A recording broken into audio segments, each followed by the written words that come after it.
Welcome again. Hydraulic engineering में आज हम लोग मॉड्यूल 4 स्टार्ट करेंगे। मॉड्यूल 4 है नॉन यूनिफॉर्म फ्लो।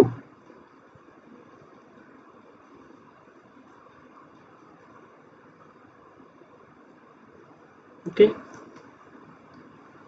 तो नॉन यूनिफॉर्म फ्लो को समझने के लिए सबसे पहले एनर्जी कंसेप्ट समझना होगा। ओके, तो सपोज ये कोई डेटम है, इस पे कोई चैनल है,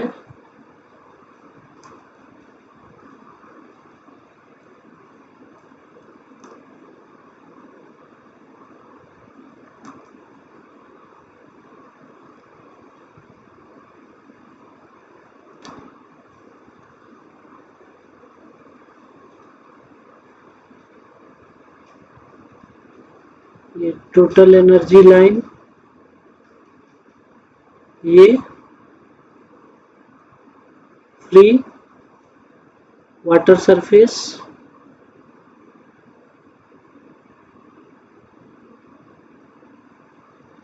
ये चैनल बेड,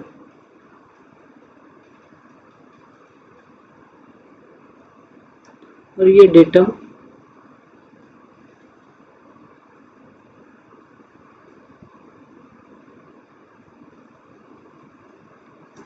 ओके, तो इसके लिए हमने लास्ट मॉड्यूल में देखा था कि total energy per unit weight, total energy per unit weight. ठीक है, किसी चैनल फ्लो में ये कितना होता है, H equal to Z plus Y cos theta plus alpha V square by 2g। Cos theta इसलिए क्योंकि हम लोग क्या जानते हैं कि चैनल बेड जो होता है वो कंप्लीटली हॉरिजॉन्टल नहीं होता है, वो इंक्लाइंड होता है। सपोज वो थीटा एंगल से इंक्लाइंड है तो y का component, vertical component y cos theta. Okay, and जो काइनेटिक हेड है उसमें हम लोग काइनेटिक एनर्जी फैक्टर, ठीक है, करेक्शन फैक्टर लगाते हैं अल्फा। ओके, तो क्या क्या चीजों से बना हुआ है total energy per unit head, datum head से, पोटेंशियल हेड से और काइनेटिक हेड से। ठीक है, अब इसके बाद इससे कॉन्सेप्ट दिया गया स्पेसिफिक एनर्जी का। ठीक है, इससे किसका कॉन्सेप्ट दिया गया, स्पेसिफिक एनर्जी का। ये कॉन्सेप्ट क्या दिया गया कि अगर ये चैनल बेड, ओके, ये चैनल बेड और ये डेटम को इंसाइड कर जाए, ठीक है, क्या हो, कुछ इस तरह हो जाए।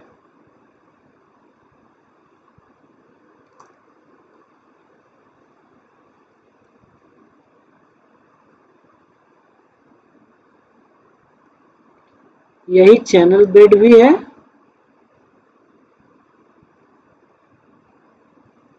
और यही डेटम भी है। ओके,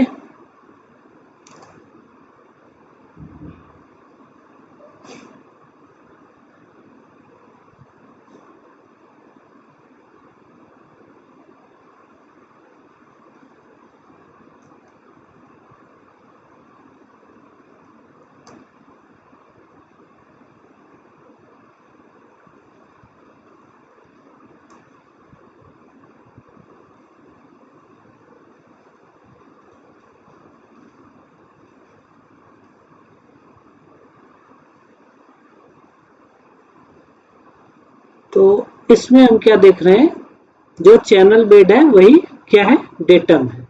ठीक है, जब हमारा चैनल बेड और डेटम को इंसाइड कर जाएगा तो एनर्जी कितना हो जाएगा,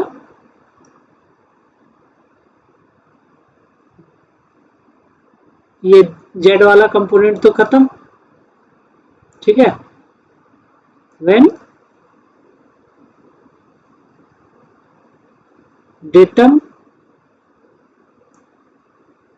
coincides channel bed,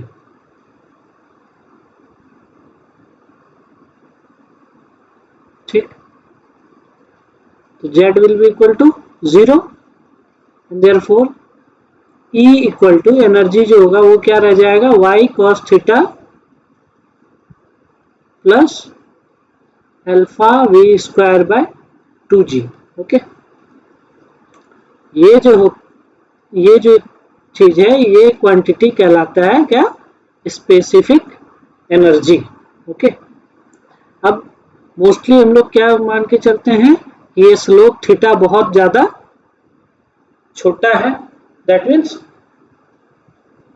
if cos theta equal to 1 and alpha equal to 1, तो जनरली जो हम लोग स्पेसिफिक एनर्जी का इक्वेशन यूज करते हैं वो क्या करते हैं, E equal to y plus v square by 2g।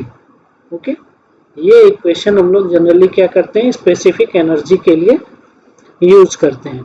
तो स्पेसिफिक एनर्जी का जो ये कॉन्सेप्ट है, ठीक है, ये क्रिटिकल डेप्थ को डिफाइन करने में और ओपन चैनल प्रॉब्लम्स के एनालिसिस में बहुत ही यूजफुल है। ओके, तो एक इम्पोर्टेंट चीज इसमें है कि जहां रियल फ्लूइड, अगर किसी रियल फ्लूइड का फ्लो होता है, ठीक है, तो जो ऑब्वियस बात है वो क्या होता है कि डाउन स्ट्रीम डायरेक्शन में जब फ्लो होता है तो एनर्जी डाउन स्ट्रीम में डिक्रीज होती जाती है, जैसे जैसे डाउन स्ट्रीम जाते जाते वैसे वैसे डिक्रीज होते जाती है, क्योंकि रियल फ्लूइड के फ्लो में उसको फ्रिक्शन मिलता है। ओके, ठीक है, बट जब हम स्पेसिफिक एनर्जी की बात करते हैं, ठीक है, तो स्पेसिफिक एनर्जी यूनिफॉर्म फ्लो के केस में, यूनिफॉर्म फ्लो मतलब एक पर्टिकुलर लेंथ ऑफ स्ट्रेच में फ्लो प्रॉपर्टीज में चेंज नहीं आएगी। ठीक है, तो यूनिफॉर्म फ्लो के केस में स्पेसिफिक एनर्जी क्या होता है, कांस्टेंट रहता है। ठीक है, in case of uniform flow specific energy remains constant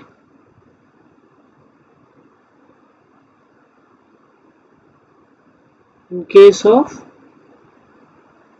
uniform flow। Okay, and uniform flow को छोड़ के, ठीक है, यूनिफॉर्म फ्लो को छोड़ के कोई भी दूसरे टाइप का फ्लो होगा तो वहां पे स्पेसिफिक एनर्जी इंक्रीज डिक्रीज हो सकता है। ओके, वहां पे स्पेसिफिक एनर्जी क्या इंक्रीज डिक्रीज हो सकता है। ठीक है,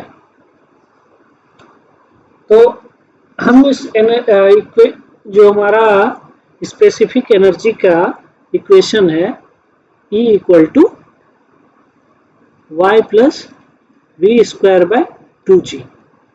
okay, E equal to y square by 2g। इसमें देख रहे हैं कि ये स्पेसिफिक एनर्जी में क्या क्या दो चीजें हैं। ठीक है, पहला ये क्या है, पोटेंशियल एनर्जी,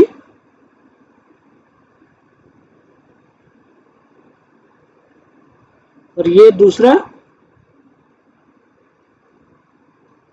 काइनेटिक एनर्जी। ठीक है, पोटेंशियल एनर्जी और काइनेटिक एनर्जी। ठीक, तो अब अगर हम कंटिन्यूटी इक्वेशन देखें, कंटिन्यूटी इक्वेशन क्या है,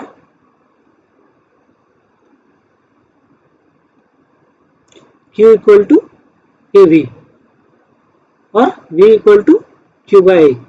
ठीक है, इसका इस्तेमाल हम इसमें करें तो क्या मिलता है, E equal to y plus Q square by 2GA square. ठीक है, ये हमें मिलता है। तो अब अगर हम इस इक्वेशन को देखें तो इसमें एक चीज क्या देख रहे हैं, एक y है, इधर Q square by 2GA square. Okay, ठीक है। तो किसी गिवन चैनल के लिए क्या होता है, चैनल ज्योमेट्री फिक्स रहता है। ठीक है, गिवन चैनल के लिए चैनल ज्योमेट्री फिक्स रहता है। तो एरिया ऑफ फ्लो जो होगा, ओके, वो केवल किस पे डिपेंड करेगा, केवल y पे।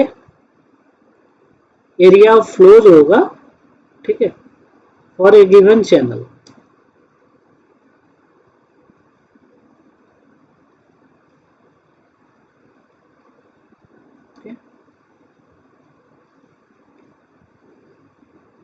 channel geometry is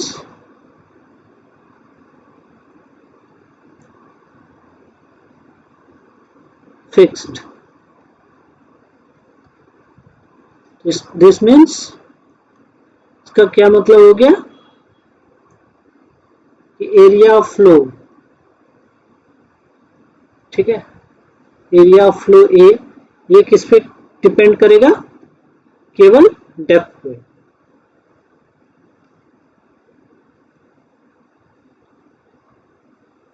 बिकॉज क्या होगा, चैनल ज्योमेट्री फिक्स करने का मतलब चैनल का हम क्या क्या इन एडवांस फिक्स कर सकते हैं, विड्थ फिक्स कर सकते हैं, वो चेंज नहीं होगा, साइड स्लोप फिक्स कर सकते हैं, लॉन्गिट्यूडनल स्लोप फिक्स कर सकते हैं। ठीक है, ये चीजें हम लोग फिक्स कर सकते हैं। तो हमारा जो एरिया होगा वो किस पे डिपेंडेंट होगा, एरिया क्या, बी और वाई का एरिया में विड्थ और डेप्थ इन्वॉल्व रहेगा। तो बी पार्ट हमने फिक्स कर रखा है, तो वाई ही वेरिएबल रहेगा। ओके, वाई ही क्या होगा, वेरिएबल रहेगा। तो ये जो हमारा इक्वेशन है, E equal to y plus Q square by 2GA square. तो यहाँ ये भी देख लिए, ये क्या है, y पे ही डिपेंड करता है। ठीक है, ये भी क्या, y पे डिपेंड करता है। दैट मीन्स ये जो एंटायर चीज है, ये क्या है, function of y and q। Okay, तो हमारा जो स्पेसिफिक एनर्जी होता है वो किसी गिवन चैनल के लिए डेप्थ ऑफ फ्लो और डिस्चार्ज का फंक्शन होता है। ओके, डेप्थ ऑफ फ्लो और डिस्चार्ज का फंक्शन होता है। ठीक है, तो अब अगर हम स्पेसिफिक एनर्जी के वेरिएशन को स्टडी करना चाहें तो दो तरह से कर सकते हैं। इस इक्वेशन को हम देखें अगर, ठीक, इस इक्वेशन को देखें, ठीक है, तो यहाँ हमको पता चल रहा है कि E जो है, E ये क्या है, y और q का फंक्शन है, इससे ये पता चला हुआ है। ओके, तो जब हम स्पेसिफिक एनर्जी को में वेरिएशन को स्टडी करना चाहेंगे तो दो तरीके से कर सकते हैं। पहला कि डिस्चार्ज को कांस्टेंट रख लें और स्पेसिफिक एनर्जी E में जो वेरिएशन आ रहा है डेप्थ ऑफ फ्लो y के कारण, उसको हम देखें। ठीक, दूसरा हम ये कर सकते हैं कि E को हम कांस्टेंट कर दें। ठीक है, स्पेसिफिक एनर्जी को क्या करें, कांस्टेंट कर दें और डिस्चार्ज में डेप्थ के कारण जो वेरिएशन आ रहा है उसको ऑब्टेन करें। ओके, उसको ऑब्टेन करें। तो किसी भी शेप का हम चैनल कंसिडर करें, एरिया में उसका विड्थ और डेप्थ ऑफ फ्लो इन्वॉल्व होगा। In case of circular channel, उसमें डायमीटर और डेप्थ ऑफ फ्लो इन्वॉल्व होगा, ठीक है। तो इन जनरल यही होगा, दो ही चीजें इन्वॉल्व होंगी, एक तो विड्थ जो है और दूसरा डेप्थ ऑफ फ्लो। ओके, तो हम लोग आगे के एनालिसिस के लिए, ठीक है, आगे हम लोग एनालिसिस करने के लिए सिंपल सा कंसिडर कर लेते हैं, सबसे सिंपल वाला रेक्टेंगुलर क्रॉस सेक्शन। ओके,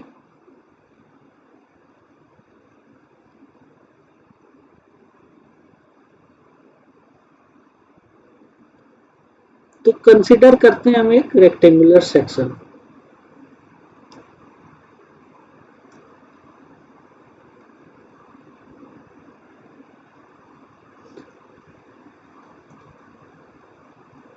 इससे जो भी फाइंडिंग्स मिलेंगी हमें, ओके, उसका यूज करके जो भी हम देखना चाहेंगे वो हर तरह के सेक्शन पे एप्लीकेबल होता है। ओके, तो हम एक रेक्टेंगुलर सेक्शन कंसिडर कर लेते हैं जिसकी विड्थ है b, जिसकी विड्थ कितनी है b, ओके, एंड एरिया क्या हो जाएगा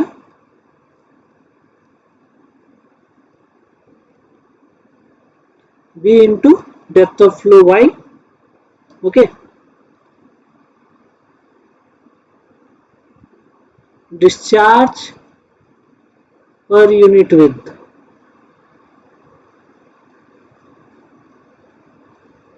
q, ये क्या हो जाएगा टोटल डिस्चार्ज डिवाइडेड बाय जो विड्थ है। ओके, तो हमारा स्पेसिफिक एनर्जी का इक्वेशन क्या है, E equal to y plus Q square 2g a square. तो y को y रहने देते हैं, ओके, क्यू स्क्वायर, इसको क्यू स्क्वायर लिख लेते हैं, ये 2g और a स्क्वायर यानी b square bye b square into y square. Okay, तो ये हो गया y plus Q square by B square, ये वाला जो टर्म है इसको हम लोग क्या लिख सकते हैं Q square small Q square, बाकी इधर 2g and Y square. Okay, तो हमारा जो इक्वेशन हुआ, ठीक है,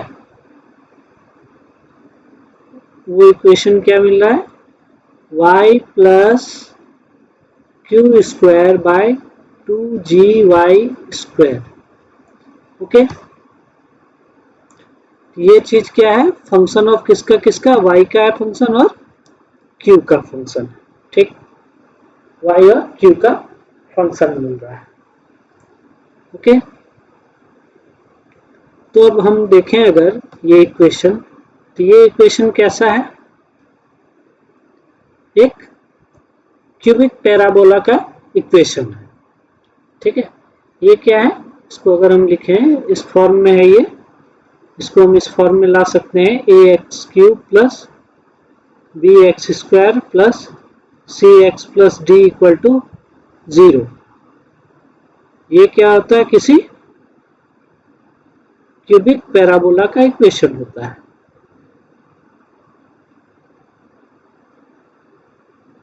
तो ये चीज वही है, x के जगह यहाँ पे y का क्यूब हो गया।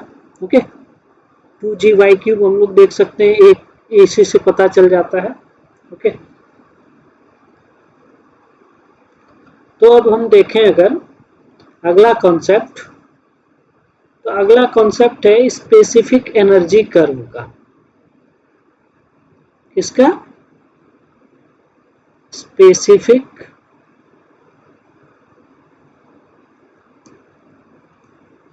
Energy curve.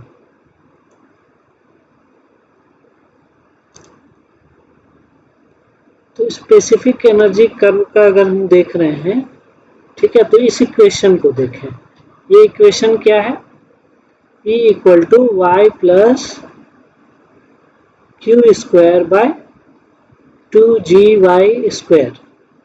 इस क्यूबिक पैराबोला के बेस पे हम लोग ड्रॉ कर सकते हैं किस तरह का इसके लिए पैराबोला बनेगा, क्यूबिक पैराबोला, वो ड्रॉ कर सकते हैं।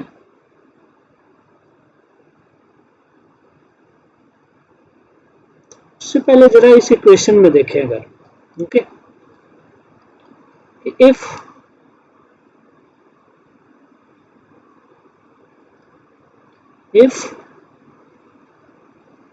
y क्या है,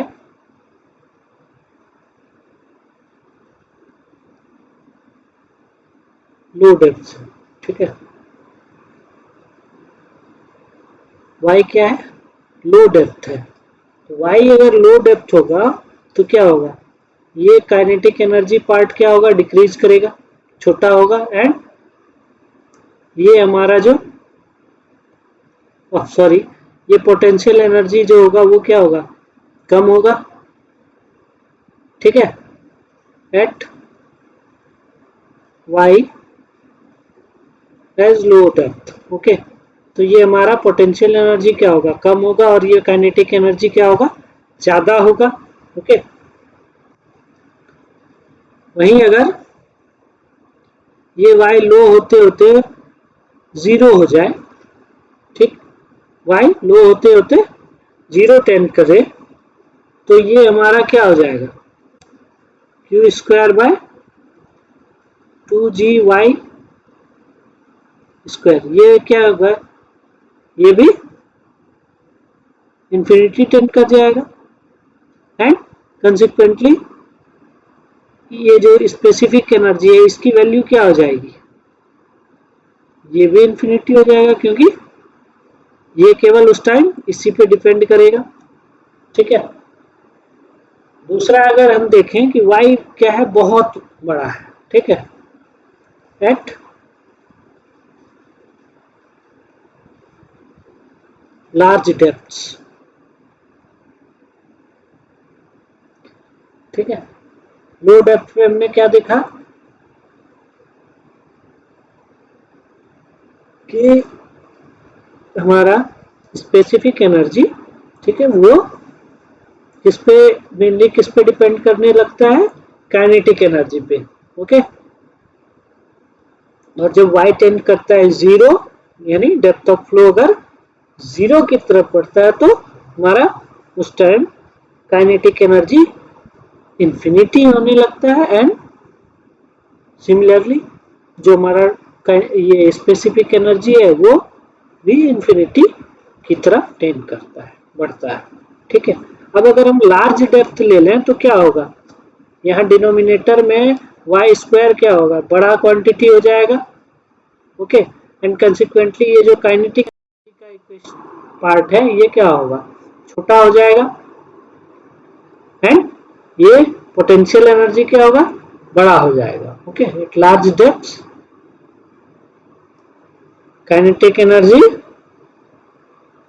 attains low value,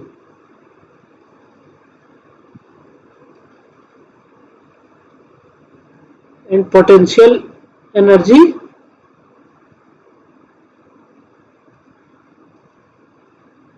is very high या higher, ओके। तो उस केस में क्या हो जाएगा, E will be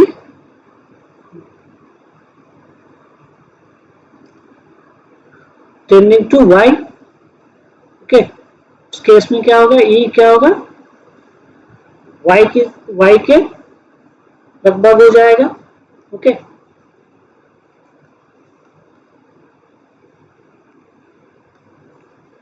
तो इस चीज से हम क्या देख रहे हैं कि जब y की वैल्यू लो से हाई होता है, ठीक है, लो से हाई होता है, तो स्पेसिफिक एनर्जी क्या होता है, पहले घटता है, एंड देन फिर एक मिनिमम वैल्यू अटेन करेगा, एंड उसके बाद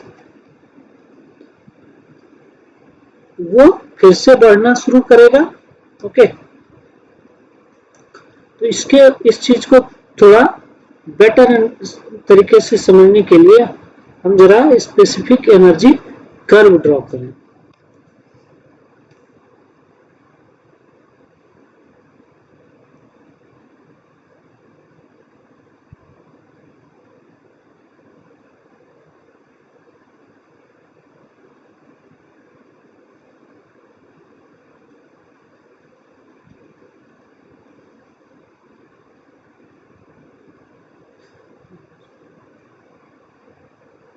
ये जो हमारा इक्वेशन है E equal to y plus Q square by 2GY², इसको जब हम प्लॉट करेंगे तो कुछ इस तरह का हमें, ठीक है, क्यूबिक पैराबोला मिलेगा।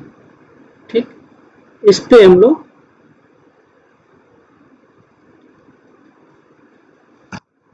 स्पेसिफिक एनर्जी को रखते हैं।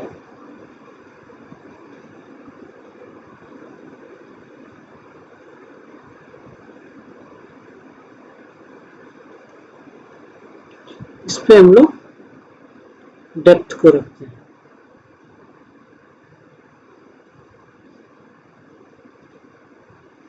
ठीक है,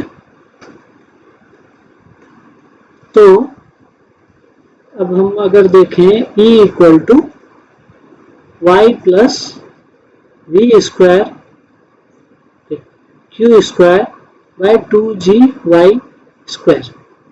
ठीक है, तो यहाँ हम लोग y का E का क्या इस तरफ हायर वैल्यू है, जैसे इस तरफ आते जाएंगे घटता जाएगा। ओके, तो शुरू अगर करें, ठीक है, y की वैल्यू मिनिमम कर देते हैं।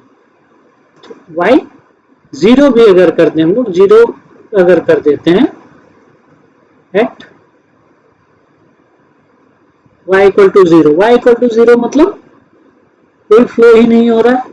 ओके, y हम लोग 0 तो नहीं कर सकते। ठीक है, तो हम लोग 0 की तरफ टेंड कर सकते हैं, 0 नहीं कर सकते। ठीक है, तो ये हमारा स्पेसिफिक एनर्जी क्या होगा उस time,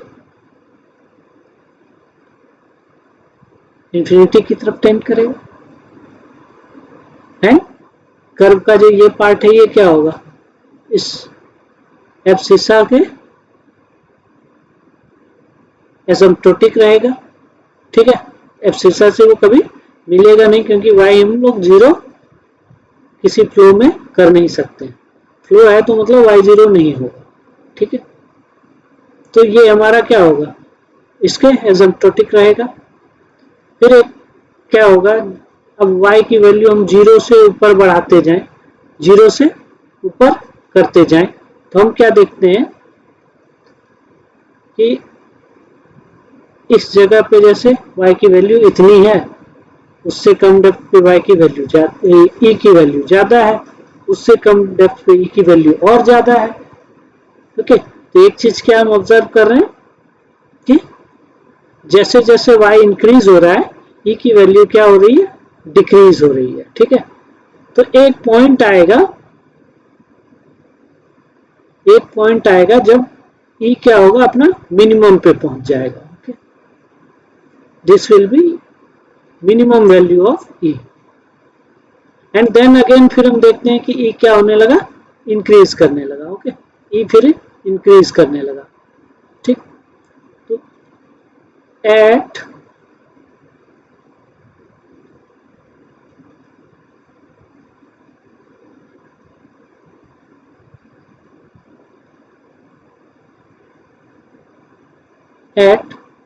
E equal to infinity, sorry y equal to infinity, अगर y को हम इंफिनिटी कर दें तो ये पार्ट क्या होगा, ऑलमोस्ट 0 हो जाएगा, एंड E फिर से टेंड्स टू इंफिनिटी। ओके, ठीक है, and at y equal y tends to y। ठीक है, बड़ा वैल्यू है, लार्ज डेप्थ है, तो E हमारा क्या होगा, इक्वल टू y के, E will be tending to y, that means उस केस में हमारा क्या हो जाएगा,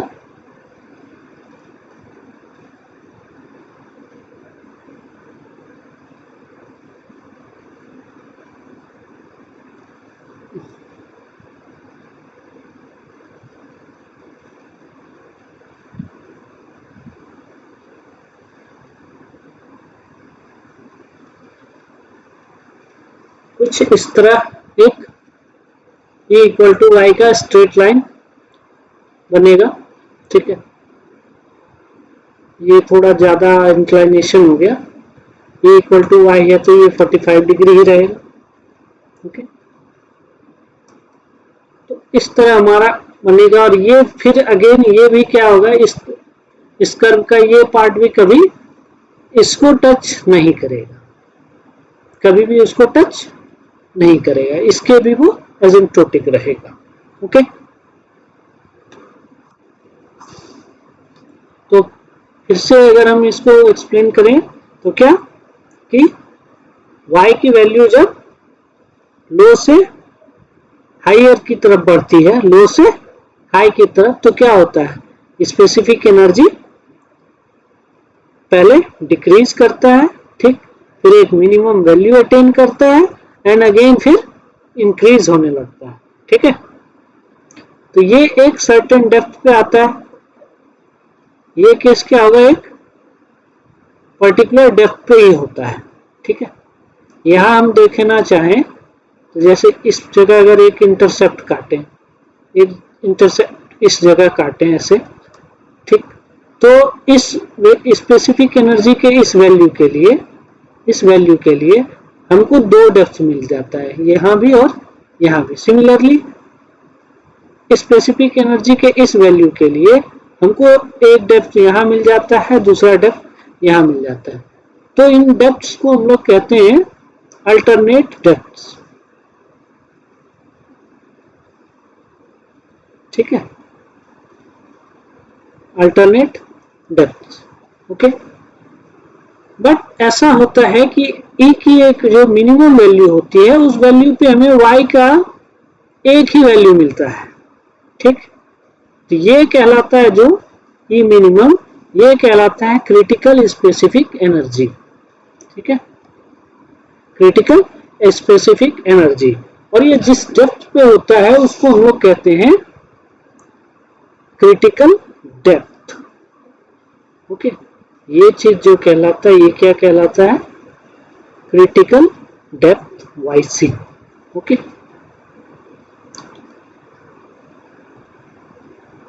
तो ये इस तरह क्यों होता है, तो जैसे कि हम इस इक्वेशन को अगर देखें तो ये किसका इक्वेशन है, क्यूबिक पैराबोला।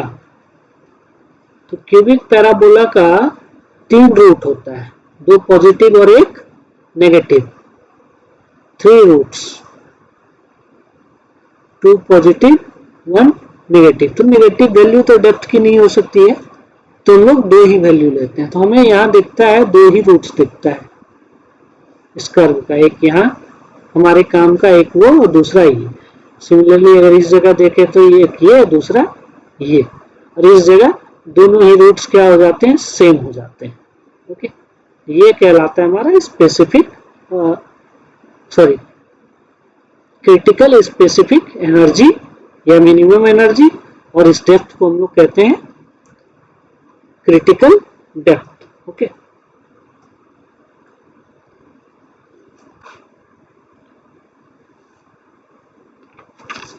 तो अल्टरनेट डेप्थ जो हमने देखा, ठीक है, ये क्या होता है, किसी पर्टिकुलर स्पेसिफिक एनर्जी के लिए।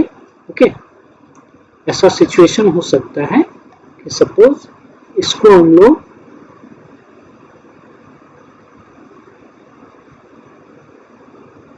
E1 से रिप्रेजेंट कर रहे हैं। ओके, ये वाला जो है इसको हम लोग Y1 कह रहे हैं, एंड ये वाला जो है इसको हम लोग Y2 कह दे रहे हैं। ठीक है, तो हम क्या देख रहे हैं कि स्पेसिफिक एनर्जी की एक ही वैल्यू के लिए ठीक है। डेप्थ ऑफ फ्लो y1 भी हो सकता है और y2 भी हो सकता है, ठीक है। तो जब किसी दो डेप्थ के लिए सेम स्पेसिफिक एनर्जी हो, ठीक है, दो डेप्थ के लिए सेम स्पेसिफिक एनर्जी हो, तो वो दोनों डेप्थ्स क्या कहलाते हैं? अल्टरनेट डेप्थ्स, ठीक है, alternate depths y1 and y2 for a single E, okay. और अगर हम देखें तो जैसे ये वाला, इसको अगर हम देखें तो ये हमारा डेप्थ है y1, ओके। हम यहाँ E equal to potential head plus kinetic head है, ओके। तो अगर हम डेप्थ y1 की बात करें, ठीक है, तो ये इतना सा पार्ट जो हो गया इसके ऊपर का सारा, यहाँ तक, यहाँ से यहाँ तक, यहाँ से यहाँ तक, ये क्या हो गया? इसका काइनेटिक हेड। सिमिलरली अगर दूसरा डेप्थ हम लोग ले लें, y2 डेप्थ को कंसिडर करें, तो यहाँ से यहाँ हमारा क्या है? y2 है, ठीक है, यानी यहाँ से हमारा यहाँ तक पोटेंशियल हेड है, और उसके बाद यहाँ से आगे जो यहाँ तक है वो क्या? काइनेटिक हेड होता है, ठीक है। तो क्या देख रहे हैं हम लोग कि जब हमारा y1 स्मॉल है, y1 क्या है? एक डेप्थ हमारा स्मॉल है, तो उसका वेलोसिटी हेड होगा वो क्या होगा? ज्यादा होगा। एंड जब हमारा अल्टरनेट डेप्थ दूसरा जो है वो कम है, तो कंसिक्वेंटली जो हमारा वेलोसिटी हेड होगा वो क्या होगा? स्मॉल होगा, ओके। तो अगर हम किसी गिवन डिस्चार्ज के लिए हम लोग क्या कर रहे हैं? यहाँ डिस्चार्ज कांस्टेंट रख के चल रहे हैं, इसमें हम लोग डिस्चार्ज कांस्टेंट रख रहे हैं, ठीक है। Q is constant.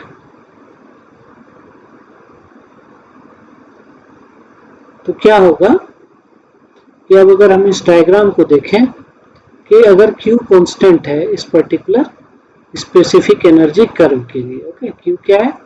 कांस्टेंट है। तो क्या हो क्या रहा है कि जैसे जैसे हम लोग, ठीक है,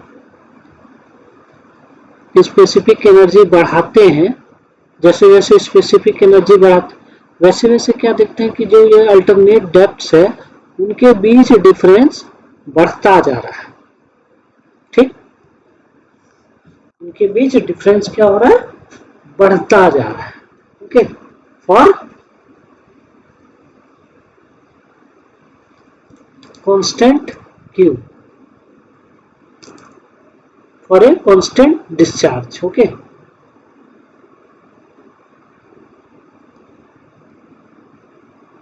The difference between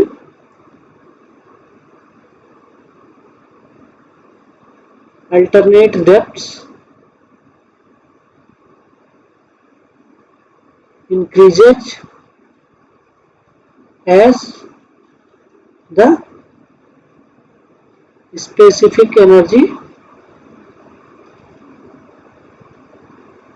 increases। जैसे जैसे स्पेसिफिक एनर्जी इंक्रीज होती है वैसे वैसे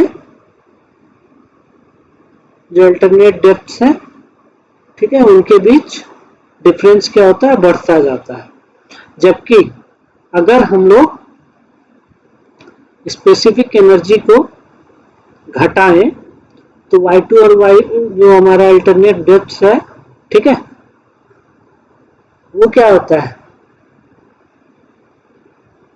वो भी घटता जाता है। if E is decreased, the difference between alternate depths decreases, यानी जैसे जैसे हम लोग ये स्पेसिफिक एनर्जी जो है इसको कम करते जाते हैं, इस तरफ बढ़ते जाते हैं, ओके, वैसे वैसे क्या होता है, जो हमारा अल्टरनेट डेप्थ्स है वो क्या होता है, उनके बीच डिफरेंस कम होता जाता है। यहाँ जैसे इतना था, ठीक, उसके बाद वाले में कम हो गया, उसके बाद वाले में यहाँ इतना, यहाँ इतना। तो एक टाइम आता है, ठीक है, एक टाइम आता है जब कि एक सर्टेन वैल्यू, दैट मीन्स हमारा स्पेसिफिक एनर्जी जो है वो क्या होता है,